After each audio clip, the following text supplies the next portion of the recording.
Okay, right. Good evening, ladies and gentlemen. Welcome to tonight's CHM CPD presentation. We have been giving you a lot of presentations on Fabry disease, and this is because these presentations are part of a series that is sponsored by Takeda, but Takeda has no influence on the content of the presentations. Even so, I think it's very valuable. I think we are most likely underdiagnosing Fabry quite a lot. And I must say, I've learned quite a bit from our speakers so far, and I'm pretty sure that tonight is going to be no exception. So tonight we have Professor Chris Hendriksz. Chris Hendriksz qualified as a medical doctor in South Africa in 1985 from the University of Pretoria. He completed his master's degree in sports medicine at the same university. Due to his own child's rare disease diagnosis, he moved to the United Kingdom and specialized in inborn errors of metabolism across all ages, obtaining his MRCP and FRCP-CH with subspecialty registration. He is an extraordinary professor of human metabolomics at Northwest University Potchefstroom, South Africa, and an extraordinary professor of pediatrics and child health at the Steve Biko Academic Unit, University of Pretoria. He was employed by Nestlé Health Science as the Global Clinical Development Lead for Rare Diseases, IAM, and Innovative Pharmaceuticals. Currently, he serves as a medical and strategic advisor for Rare Cause, a non-profit organization based in England that educates clinicians on rare disease management in over 50 countries, with the list growing yearly. This, in his own words, creates hope for those with the least chance of being recognized. He provides expert knowledge to patient organizations, foundations, regulators, and payers in his field of expertise. Chris has published over 250 papers, with the majority focusing on lysosomal storage disorders, clinical trials, quality of life, clinical guidelines, review papers, and several book chapters in the field of inborn errors of metabolism. So I think I've given you enough to tell you that, if you want to know something about the treatment of Fabry disease, then listen closely and have your questions ready at the end. Chris, thank you very much. And as always, I look forward to your presentation. Good, thank you. Let's get going. And hopefully, let me just get rid of this. Really. Okay, so let's go back. So I was asked to talk about the treatment and management of Fabry disease, which I'll be doing, and please ignore the logos. As Chris has said, it's part of a series and it doesn't really matter. There are my disclosures, and irrespective of responses, it never has any influence on what I say, and I don't take the honoraria. So let's get into treatment rather. So I find this always fascinating when people say to me, what is a treatment? And if you look at the definition by the dictionary, it says treatment is the management, so already it combines the two terms, and care to prevent, cure, ameliorate, or slow the progression of a medical condition. Now, in the context of Fabry disease, I think this is really important because the first thing is, it says that we need to prevent. And I'm going to talk about what can you do about some of the proactive therapies or things you can do to actually limit your symptoms. Then also you can do preventative genetic testing. And we mustn't forget that our genetic counselors are incredibly important and they have a major role to play in Fabry disease. And again, I'll talk about that as well. The next one I want to put you onto at all is, of course, it says that cure. Now, can I just let you know, the disappointing thing is that we don't cure any chronic disease, and by default, life is incurable, we all die. So I hate it when people ask me, is this a cure? Because the answer is always the same. No, it's not, because there's very few things we cure which are chronic. So just look at diabetes. We may make things better, but we don't cure them. The other thing to look at the next phase is, how do we ameliorate? So with Fabry disease, there are multiple conventional therapies which you can use, and those are supportive or ameliorate therapies. They are pain relief, antihypertensives, PPIs, and lots of them. And I'll take you through those, which I think is useful to know. And then ultimately, of course, people want to say, or slow the progression of a medical condition. And of course, this is where we come into our disease-modifying therapies. Now, for Fabry disease, there are ERT, enzyme replacement, there is chaperone, there is also substrate deprivation, there is gene therapy, and there is gene editing. Not all of them has been approved, but I will let you know at the end and take you through some of them, at least that you're kind of up to date with everything that is happening in the field. So the first thing is, it's really important to understand where things happen. So I've made a little bit of legends, and you're going to see all throughout my talk that you will be able to see different areas. I will have my little people in here. You'll see the baby, of course, refers to a baby. One with a balloon is a child. Adolescent is running around. The young adult, of course, has got a family. Then you get to the middle ages, and then you've got your geriatric patients. And because Fabry is a multi-system disease with quite a variable presentation, it really is different at different ages. And you get snapshots of this disease, and you may miss it, but actually at each phase of the disease, there is a therapy or a management that is needed to help them through that phase. And it's really important to be aware of all of this. So you'll see my little legends as we go through and see where they all fit in. Next, this is a picture which a lot of you will have seen before. I really love the title of this paper, where it says Fabry disease, a rare disorder calling for personalized medicine. There is no more disease with a more valid statement than that, because Fabry disease is so different in different patients that you really need to manage them to their symptoms and differently. And I'll touch about how different it can be. But just as a quick reminder, it affects the eyes with the cornea verticillata, cardiac hypertrophy, arrhythmias, peripheral nervous system. You've got the pain in the hands. Then you've got the general things, fatigue, exercise intolerance, and diminished sweating.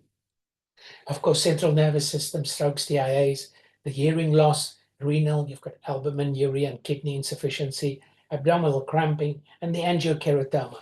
And I'm going to take you through the majority of those, with the exception, I'm just going to skip the eyes, because the eyes is asymptomatic. So it doesn't need anything doing to. And the real lesson in medicine is, if something ain't broke, don't try and fix it. So leave the eyes alone. So let's start. So the most common feature of Fabry disease everybody knows about is the renal disease. This is usually the classical form of the disease, which affects mostly the male population the earliest. It does affect females as well. It's just a slightly later stage. But the really important thing here is you need to start screening these patients for proteinuria and keep an eye on their renal function. And it's really important that really early on after diagnosis, you give them sound nutritional advice. We all know about renal diets, the limitation of high potassium foods, phosphate limitation, all of that. So really start your patient very early on with renal disease, talking them through nutritional advice. We suggest the very early use of ACE or ARBs to get rid of protein less than 500 milligrams per day. Ideally, you want to try and get that. That's 0.5 gram per day. You want to get to. So although the blood pressure is normal, we would always suggest that you continue treating the proteinuria and try and get that down. Of course, you would want to treat hypertension aggressively, because that would influence your renal disease. There are also multiple electrolyte disturbances. And of course, there is secondary prevention. So most of our patients, we would actually put them on statins, anticoagulants for secondary cardiac prevention.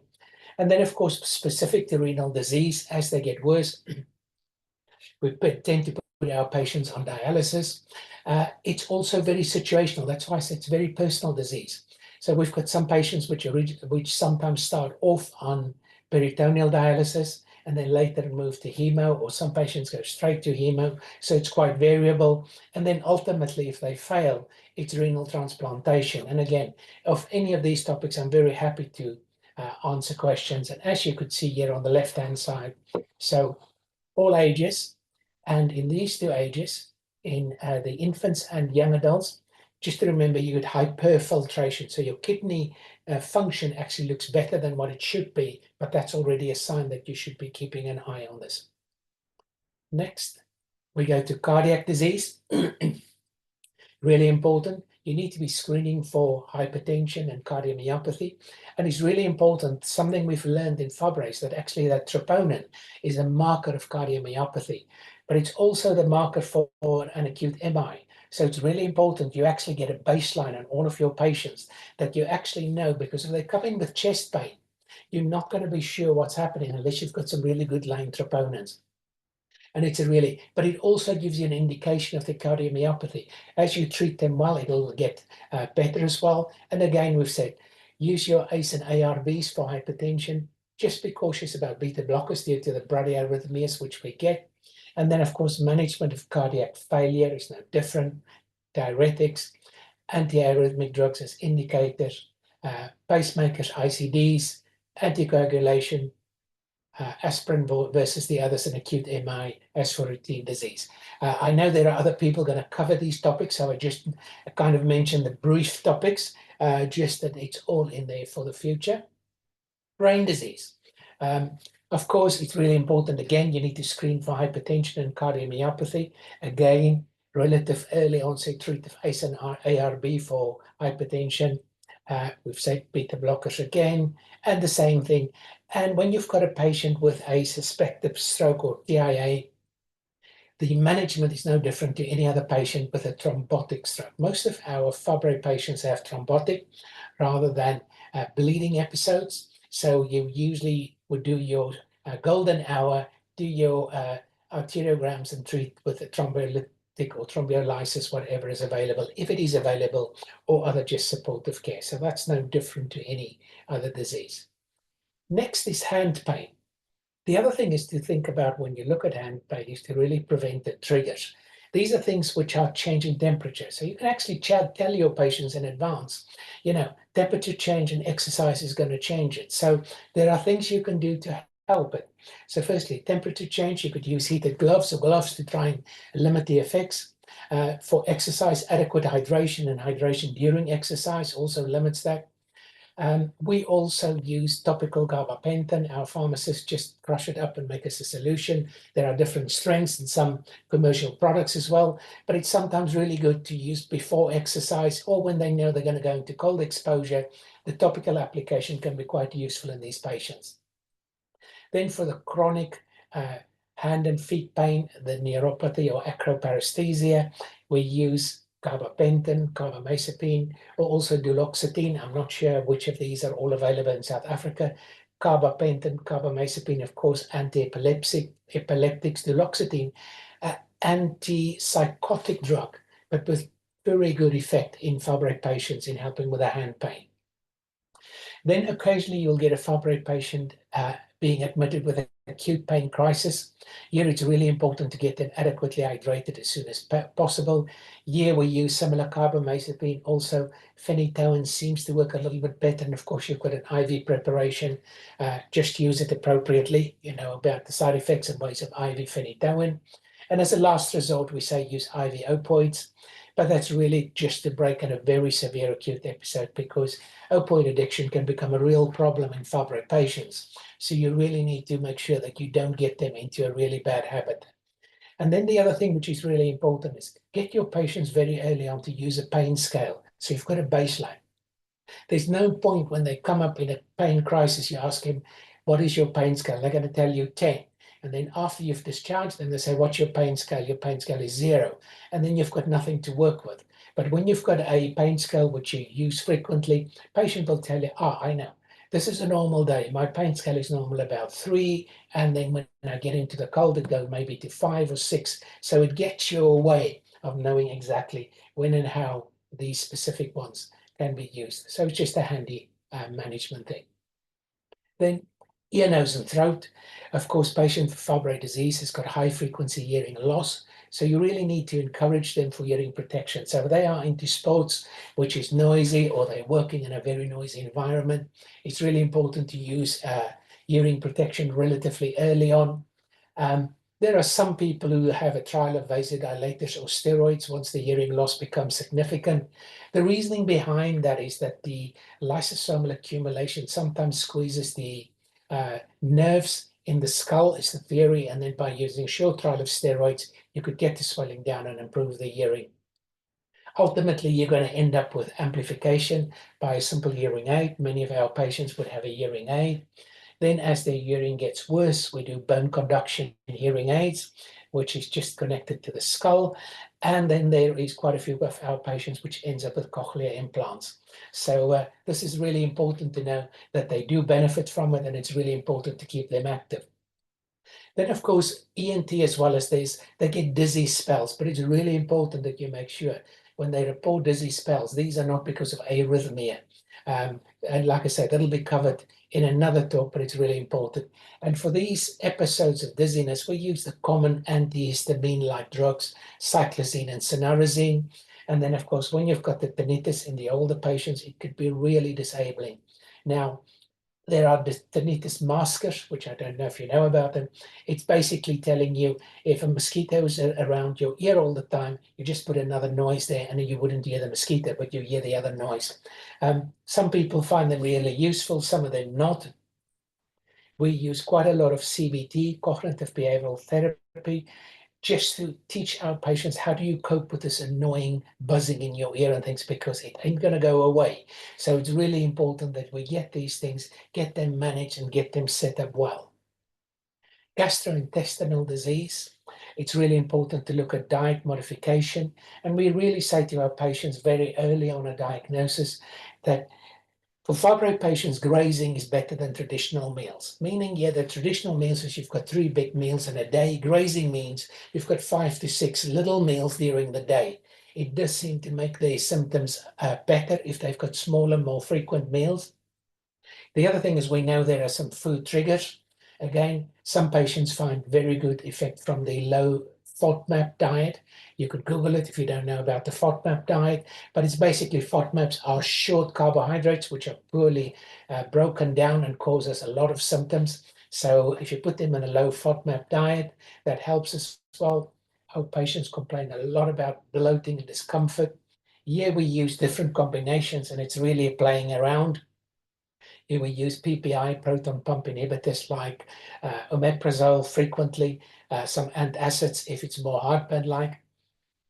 We find like simethicone in some places has access to dimethicone as well, works for the bloatiness and the gassiness.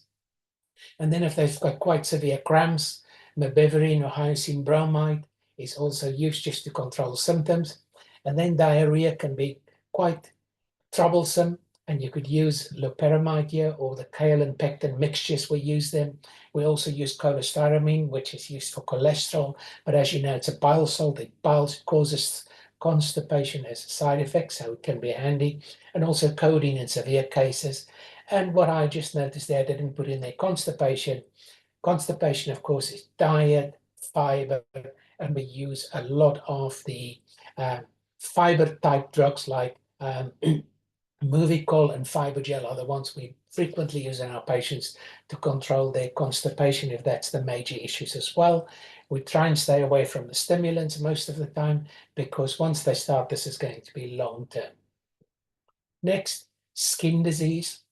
The really important thing about skin disease, as Ilse quite nicely told you last week, this is in the bathing trunk area, so it means it's on the genitals. So patients will not come to you and say, I've got red spots on my genitals which are infected, I need some help. So it's really important that you sensitively ask your patients to say, listen, do you have these angiokeratoma? Are they healthy? Are they infected or not? Because if they've got an infection, you can treat them both topical or systemic. There are different preparations you could use. And then in our patients where we know they are quite disabling, we've got a whole sense. And here I say, please get your expert dermatologist to help you. You will have some of them around. So we've used carbon dioxide laser to take some of them off, especially on the genitalia where they are very painful and may interfere with normal relationships. We also use intense pulse light. And there are also some new laser technologies with different elements connected to it, which I won't go into detail, but you could really get a good dermatologist to work alongside you and see how you can help these patients.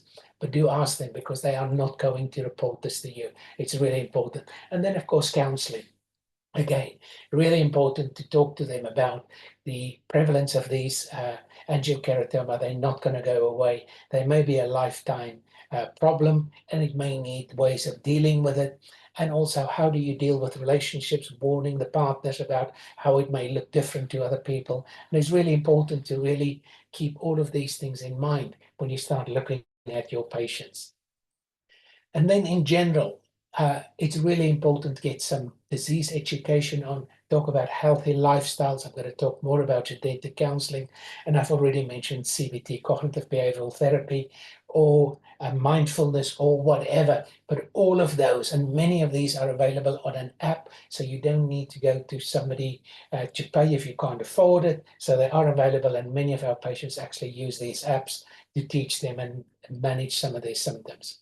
So next, I'm going to move into what I call prevention and early diagnosis. So there are things you can do. So for babies on newborn screening, there's newborn screening. Some countries are doing newborn screening. There's youth ethical issues about this, and I'm happy to have a discussion afterwards if you want to talk and get my views.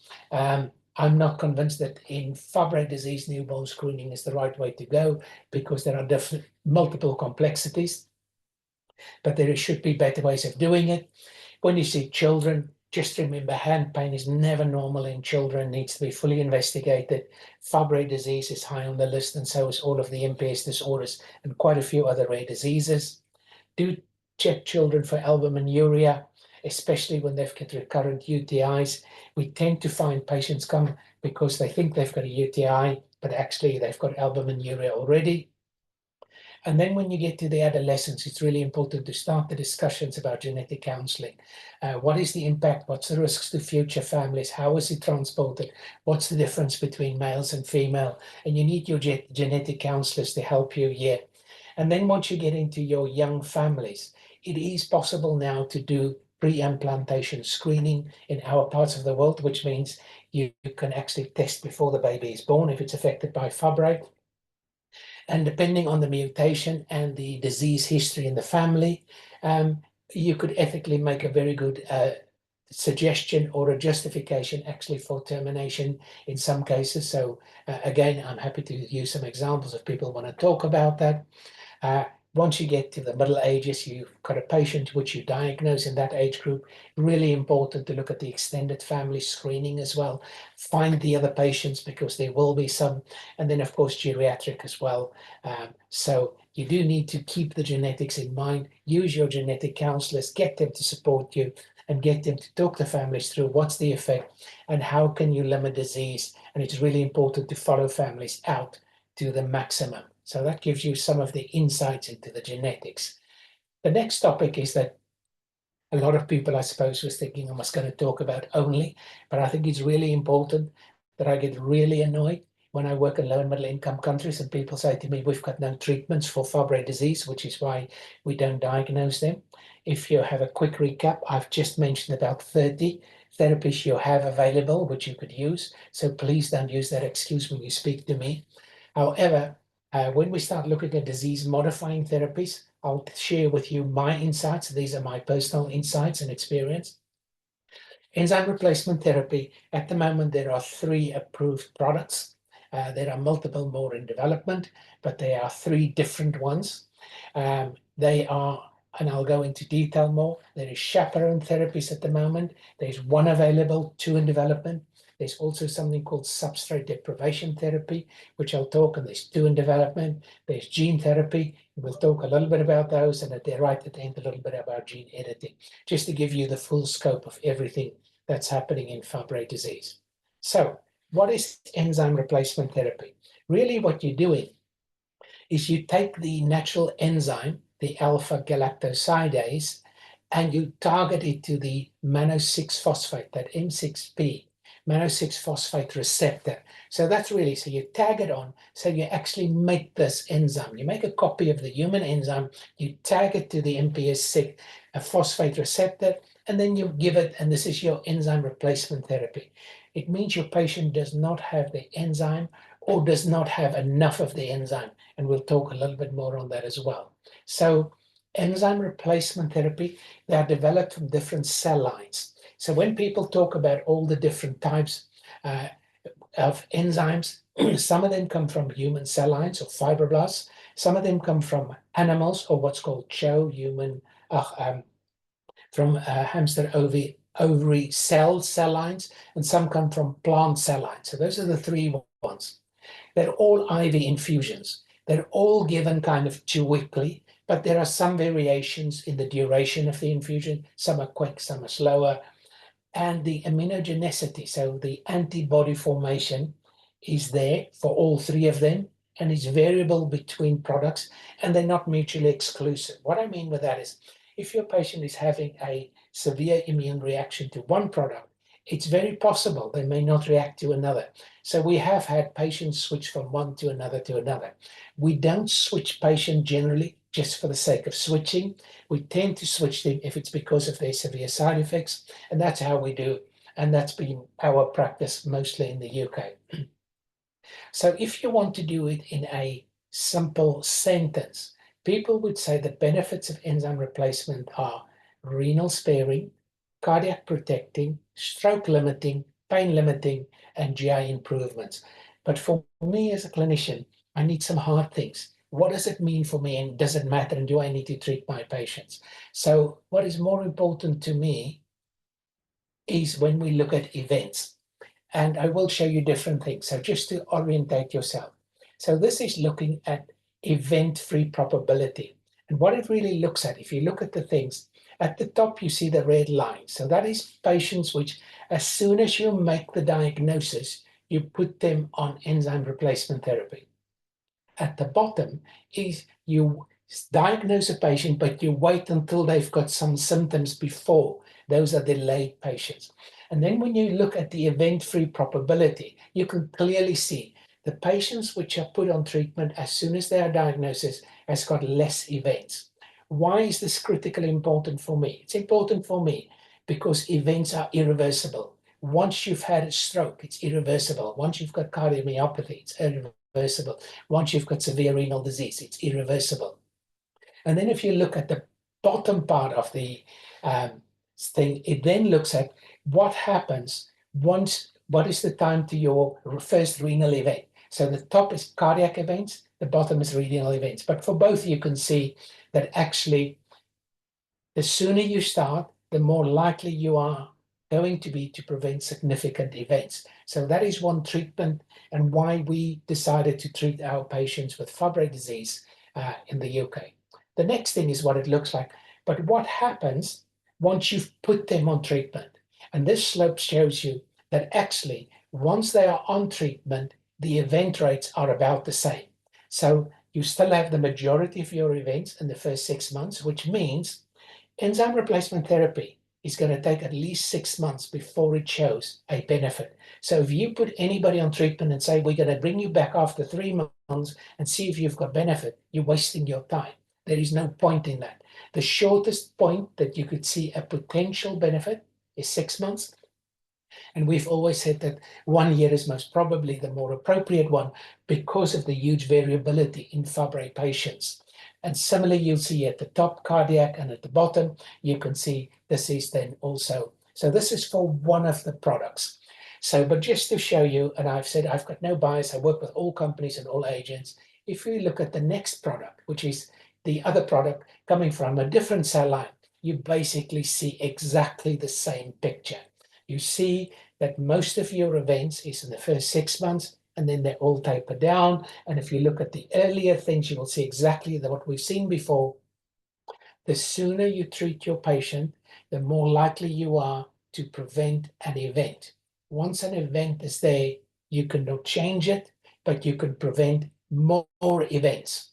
And sadly, many Fabry patients are diagnosed with a first event. And that's why the genetics is so important, because this is where prevention comes in. You can find the other families and potentially prevent them from getting the events, because it's the events which is the real issue. So a little bit now about chaperones. So what is a chaperone? Now, you may remember, and it shows my age, many years ago when you go to the cinema, when you get to it, to the entrance, there was somebody with a little light and they took you to your seat, and that's your chaperone. It takes you to the right place. Now, in Fabry disease, the chaperone, migalastat is the one which is approved, basically goes to the enzyme and then it looks for it. And once it finds an enzyme, it untangles it.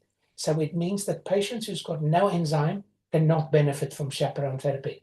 You have to have some enzyme activity, and this is absolutely mutation linked. So that's where there's a place you can check for the mutations, and if they are what we call amenable. if you've got an amenable mutation, it actually means that the chaperone will find the enzyme, which is misfolded, and it will unfold it. And if you want to look more about how this works, there are some beautiful videos, which I won't show you. They're about 6-7 minutes long, on chaperone therapy in Fabry disease and how it unfolds the protein and what it looks like. So that's just to give you a perspective on the chaperones. This is an incredibly busy slide, but just to put you in the picture, everything above the line in yellow is patients which has never been treated with enzyme replacement therapy. And at the bottom is patients which has switched from enzyme treatment to a chaperone therapy.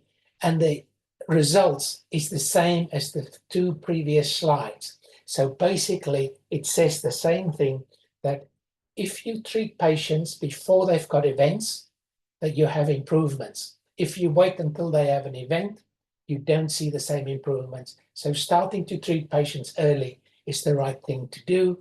And there is no real difference, except chaperones does not work in all patients. So keep that important difference in mind. So it immediately tells you, now I've given you that picture. So now should we treat children? Because this is a really important question.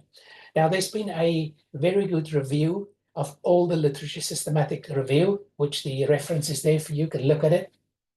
And really the final conclusion is that enzyme replacement therapy significantly reduces or normalizes plasma GL3. Now, plasma GL3, as you heard eloquently last week, is the chemical that accumulates and causes the disease.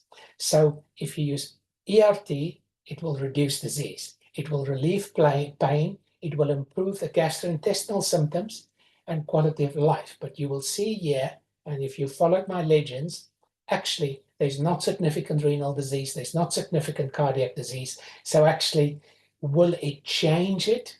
At the moment, our belief is that because you're reducing the GL3, yes, you should be treating children. When should you start treating them?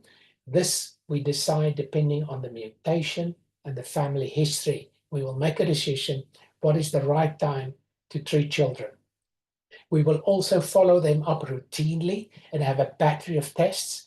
And once we see a signal of disease starting, we would usually start treating them. And just to give you a spectrum of what we've seen, we've treated patients as young as 9 months of age. And we've also started some teenagers only at 16, 17 years of age. How did we get to a 9 months of age? I think it'll make sense to you if I say the 9-month-old was a male. His sibling was also a male, and that male sibling was heading for dialysis by the age of 15. So we thought it was justified on his family history and the rest of the family. All of the rest of the family were on dialysis by the age of 20. So very severe mutation. So in that situation, we said 6 months is good, but not for everybody. So that's just our view, and you can look more on should we treat children. So should we treat patients at all? Well, I am biased, but we've already done this work for you.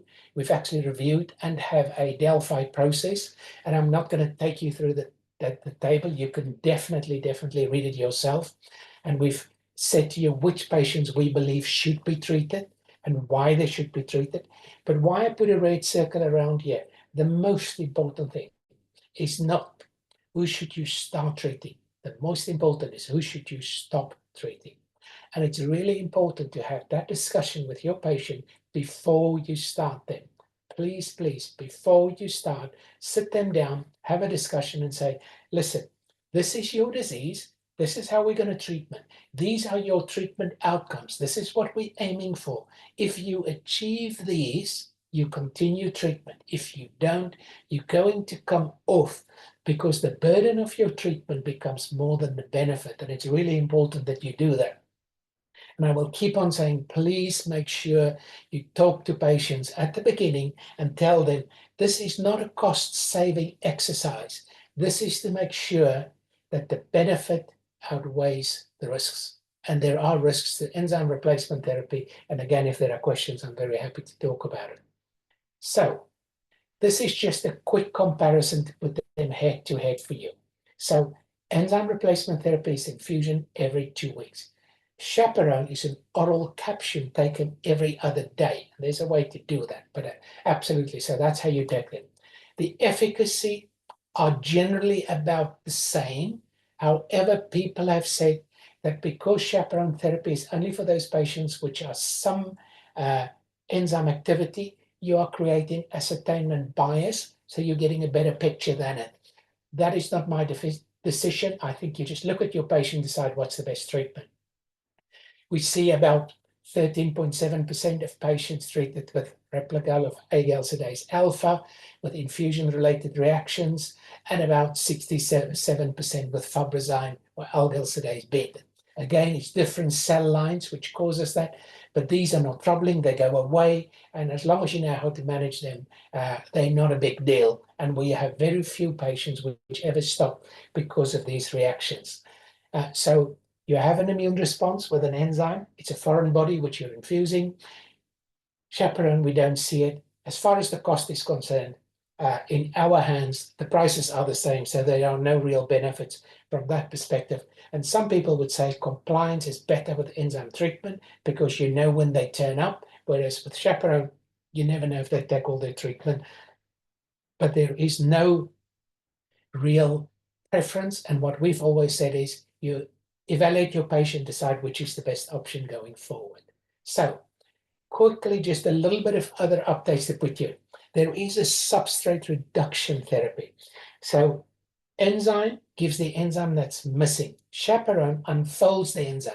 Substrate reduction means you now have a chemical that stops the GL3 accumulation.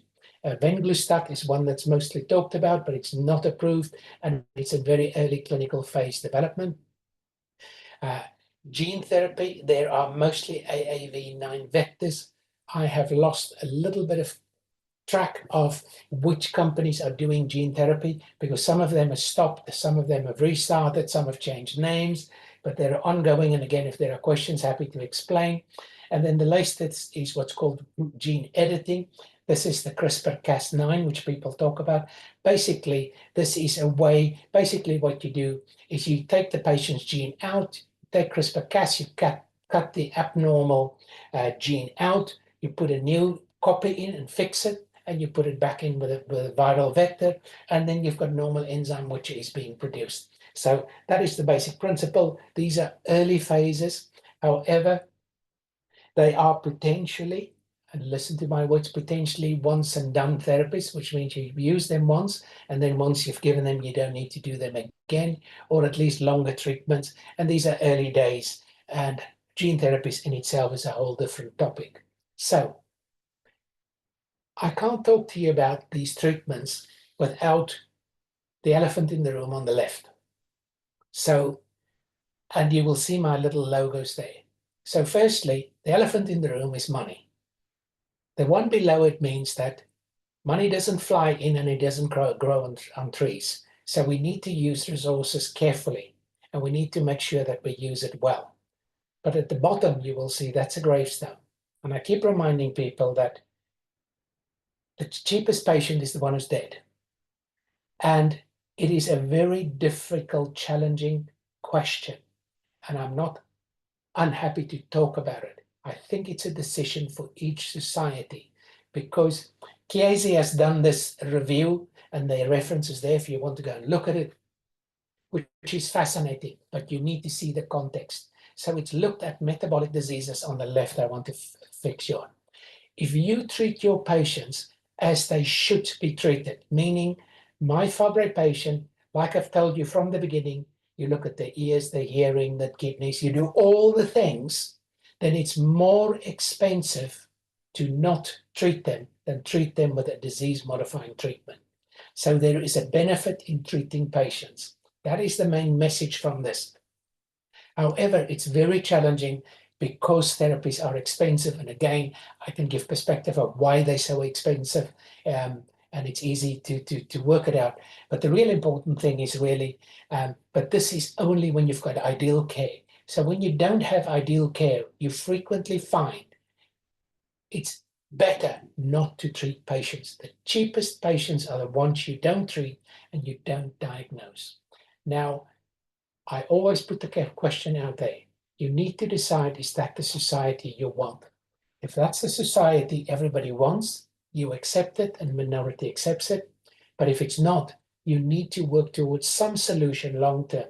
And there are some solutions. And again, happy to talk about it. But I just want to give this perspective. And I didn't want to ignore the elephant in the room, because we do need to talk about these things. And we need to be open and honest about it when we talk about all of these. And then lastly, as I say frequently, diagnosing one rare disease patient may not change your healthcare system, but it will change the health of that patient. And I've given you multiple things you can do without disease-modifying treatments in South Africa. So you have no excuse to tell me there are no Fabry patients in South Africa. I think this is not a good reason. And my bias is with the UNWE project, One Life Matters. Please sign the pledge. Let's start working together. Let's find these patients and let's find the local solutions and not try and put all the barriers up front. And I will leave you then happy to try and answer some questions if there are any.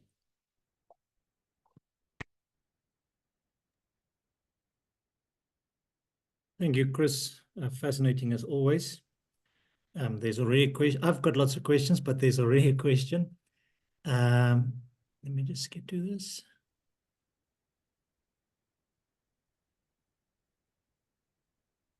Okay, Elna Conradi is asking, are there any data available to link the concentration level of GL3 buildup that can be measured with LCMS with onset of disease events, either cardiac or renal, trying to find out if you could indicate immediate risk and necessity for ERT, and could the treatment theoretically be modified according to the levels of GL3? Very good question. We know that lyso-Gb3 you can measure, and there is some correlation with treatment effect. But there is a gray area, like all parts of medicine, that you find that they don't all come up. So we've got local cutoffs on our methods. We've said if your lyso-Gb3 is above 5, you always qualify for treatment. If you're less than 1, we're not sure. And if you're between 1 and 5, we need to figure out. So we've got a lot of programs where we use surveillance, which is quite expensive as well, which means you do MRI, you do cardiac MR, you do gadolinium enhancement, cardiac, a lot of investigations. And the moment you see disease signs, but not an event, you start treatment. So that has been our strategy. But to be quite honest and quite blunt, of all of our enzyme treatments, the patients with Fabry disease are the most dissatisfied about their treatment. So they are the ones which frequently say they don't get the benefit they were expecting, which is why we're so clear on making sure we also look at cessation. So, and that's where your biomarkers becomes important again. If you see your lyso-Gb3 starting to go up again, you're losing your effect. And that may be because you're getting additional antibodies. Now you can manage antibodies to some extent, but sometimes you just have to accept the patient's not going to benefit anything more. As far as the other things, the best people have looked extensively. It's quite complicated, but if you look at podocytes in the urine, it's a very good marker of renal disease. But the methodology and the baselines are very hard to establish. So the only real way you can actively see the GL3 and make sure you treat adequately is by renal biopsy and cardiac biopsy. And of course, there's people doing renal biopsy frequently still to decide when to treat patients and not. We don't in the UK anymore. And we used to do cardiac biopsies until we had one patient who died from a cardiac biopsy. So we don't anymore. So again, it's the benefit risk which is coming out, and there are better techniques. So hopefully that answers the question, or follow up, please, if needed, Elna. Chris, if I can just add to that or follow-up question.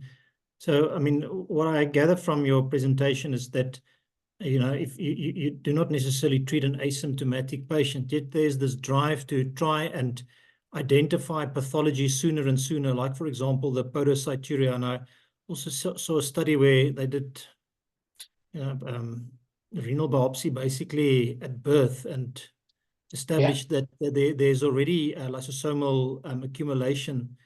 And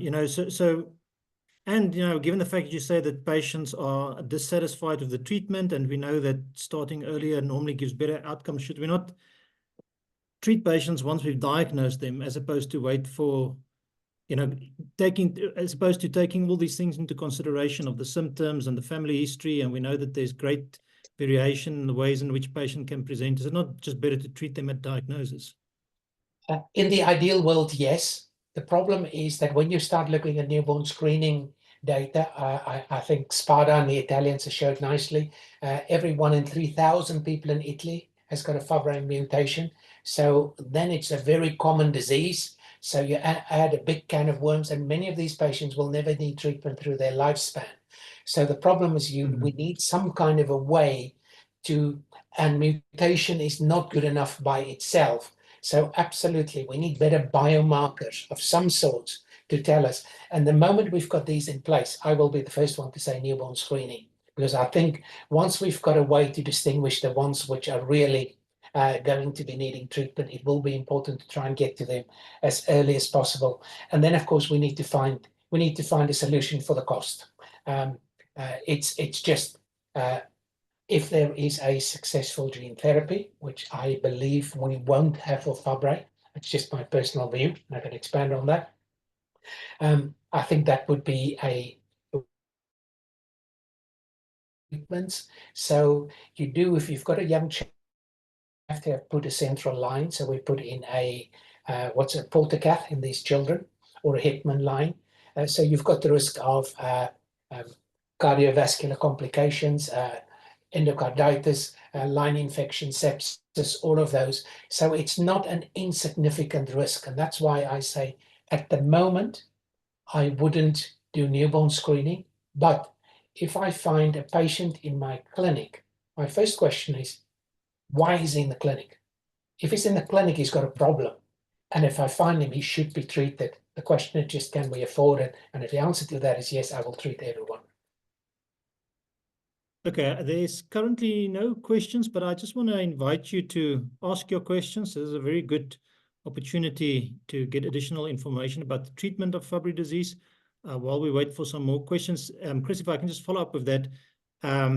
Let's say you do have a patient that was diagnosed early because of knowing that Fabry is in the family, and the patient is asymptomatic, and your lyso-Gb3 starts to increase, and let's say it crosses your 5, so that patient would qualify for treatment then, right? So can you use lyso-Gb3 as a surrogate for symptomatology? Yeah. So what we do is we say anything we do is always baseline time 2. You do 2 baselines of everything, troponin, everything you do, you test them twice so that you've got a mean. But once you've got a mean, if we see the lyso-Gb3 start elevating, that's where I said we've got the gray area. So if we've got somebody who's been running 1.2, 1.2, and suddenly they've got a 1.3, what we will do is we'll bring them quickly back to clinic and do another one.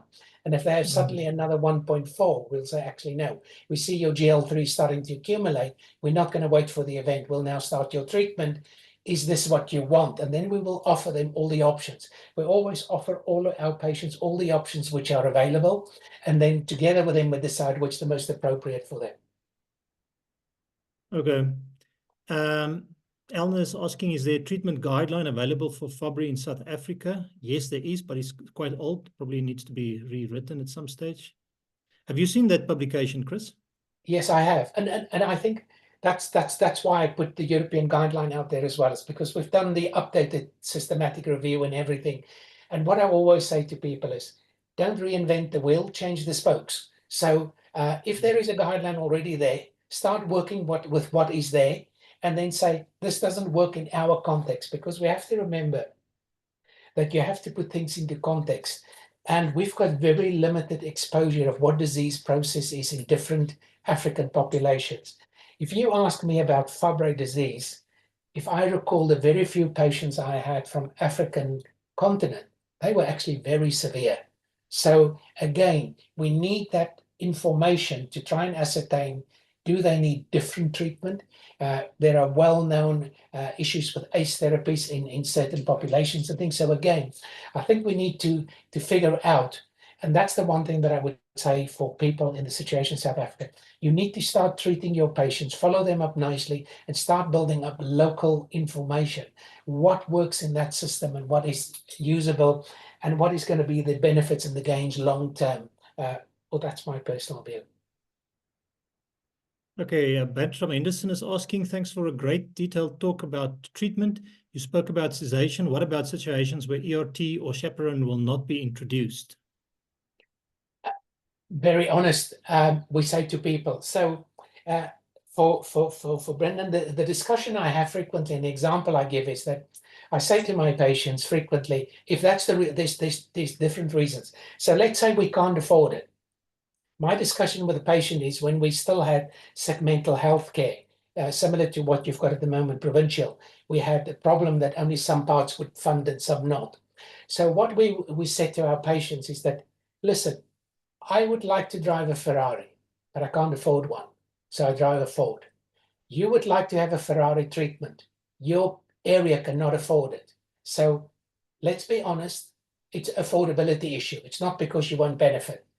There are patients which are too far gone that they won't benefit from treatment. And there again, I think we need to be honest. You know, and there are different personal circumstances. And I can bring you some wonderful examples. One which was very pertinent. We had our advisory board, which we touched on a few weeks ago. And one of the cases that came to us is we have an 85-year-old which has been diagnosed with a cardiomyopathy. Should she go on treatment? So the first question is, she's 85 years, she's had the best part of her life. Why should we bother and put her on treatment? Then the clinician in charge sent us a report and said, so this 85-year-old lady is the cycle champion of the UK over the age of 75. She is the CEO of a company which generates a few million per year. She employs 2,000 people. Should we treat her or not? And that's where it becomes quite taxing to say, actually, in that situation, you could justify and say, but as long as you benefit. And that's what it's really important that I say, you nearly had to have that treatment outcomes. So Bertram, I hope that's your question answered. You need to be clear what is achievable. If it's achievable, you need to say, if it's unachievable, you can't go there. And then the other thing maybe, which I didn't talk too much about, I thought the question was going to come up, is about stroke. Just to remember, neither chaperone or enzyme replacement therapy gets into the brain. So they are not going to protect the brain once you've had a stroke. It's done and dusted. But what they will do is they will reduce the intimal thickness, which increases your risk for stroke, and they will control your cardiomyopathy. And if you've got septal wall inertia, you've got a higher risk of stroke. So does enzyme stroke chaperone prevent stroke? Yes, as a secondary prevention, not primarily. It's got no effect in the brain. And if you've got abnormal vessels in your brain, you're going to get your stroke. The question is just, can we delay it? Okay, we've got another question. This is from anonymous attendee. Do you think that we should start using AI more for these extremely rare conditions so that symptoms and signs can be put into a program that can give us diagnostic options? Well, you don't need AI. We've got an algorithm for you. If you join Ingwe, you'll be able to have access to it and you'll be able to use it soon. And once we've done it, we can do better. So on that question, so we actually do have an AI tool for rare diseases. We've trialed 2 of them and they underperform compared to our algorithm, which is currently in development and updated all the time. But at some point, AI will overtake us. I've got no doubt in my mind. And maybe they can then learn from us. But I don't think AI is going to replace our doctors, but they are going to help us find more patients. And I fully agree with you. And I'm sure at some point, Chris and the Ingwe program will talk a little bit more about the things that you could potentially get to help you find these patients. And at the moment, we have 4,000 rare diseases in our algorithm. And I've tried the program and I think it works quite well. So that's definitely something to look at. Then Elna is asking, do you know of any treatments that is currently in development that could cross the blood-brain barrier? Yeah, so that's a really interesting question. So Gene therapy technically could cross the blood-brain barrier, but it needs to be intracerebrally given. So most of the gene therapies at the moment are liver targeted. So they're basically going for liver and they're expressed from the liver, which is why I don't hold a lot of my breath that it's going to be the cure for everything. Because of that, we know the liver regenerates quite quickly and then pushes the gene out. So I don't think that's going to be the solution. Getting into the brain, gene therapy potentially, yes. Same with gene editing. I think the substrate deprivation therapies, which I've mentioned, which has been around, they are primarily brain directed. And people are struggling with them at the moment to try and figure out how much will it benefit if they are only brain directed or if they are general. So I think I think Venglustat is most probably the most advanced, and I think it's the one that we'll keep an eye on just to see what difference does it make. But prevention is better than cure. So treat them before the events. Okay, we're almost out of time. Chris, if I can ask you one last question. I recall a case of a family where the son had Fabry disease, and he was, fairly severely affected. So we knew that it was a pathogenic variant. I think there was also literature support for that. And then his mother presented at the age of, I think she was in her 50s, and she had very mild hypertension, slight cardiac changes, and I can't recall the lyso-GL3. I think possibly we did do the lyso-GL3, but it was just above the reference range. So do you treat or do you not treat? Or do you wait? Are these, is the hypertension and the slight cardiac changes due to Fabry, or could it just be due to? Well, the question is, what do you have access to? And that's where we are spoiled. So we've got access to cardiac MRI. So what we'll do is we'll do gadolinium enhancement in cardiac MRI. And if we see a hint of fibrosis, we know it's too late. If we see the classical Fabry changes, which you could see on cardiac MRI, we would actually start treatment. So that would be one of the things. But then that patient, nothing stops you doing all the primary prevention things, all the other things without your disease modifying, because that will already change the patient's long-term outlook. And then, like I said, we start looking. I think Uma Ramaswamy is going to talk the end of the month, and I don't want to take her thunder away. There are some changes in the brain. If you see them, we tend to treat patients. You get some white matter changes. They are non-significant. They could look quite nasty, but if they're present, you're usually going to get significant Fabry disease. So again, people tend to treat them. So that's just things to remember. And then on the mutations, just one more thing.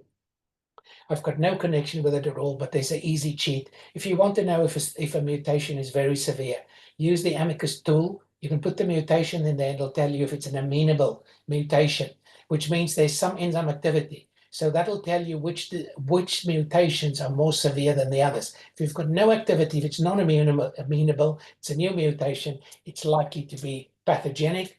And if it's amenable, it's likely to be a slightly later onset disease.